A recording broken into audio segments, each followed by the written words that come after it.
the story, there is a red panda. From pages to screens, Okatie and Port Royal elementary schools are celebrating big wins in the South Carolina Association of School Librarians book trailer competition.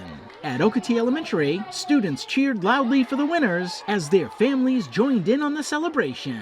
This marks the 5th year the school has competed, in the 5th year their students have taken home awards. One group of students tied for first place in the children's book category, while another group placed second for their picture book trailer. I made The Cursed Moon with my friend Adeline, and we took a lot of time in it, and it was about a little boy named Rafa, and I feel like the animations in it and the amount of time and the voiceovers. The book was called Nubby, and me and my friends were working so hard. I think it won because it took time and we never gave up. Port Royal Elementary is very proud of its 2 winning groups. One trailer took first place in the picture book category, while another tied for first in the children's book category. My book was the Super Teacher Project, and I think what I did to make it stand out was I added a lot of backgrounds, and the backgrounds were the classrooms and everywhere they went, and the characters that I put on the page more represented the characters from the book. The name of my book was How This Book Got Read, and I made it stand out by using very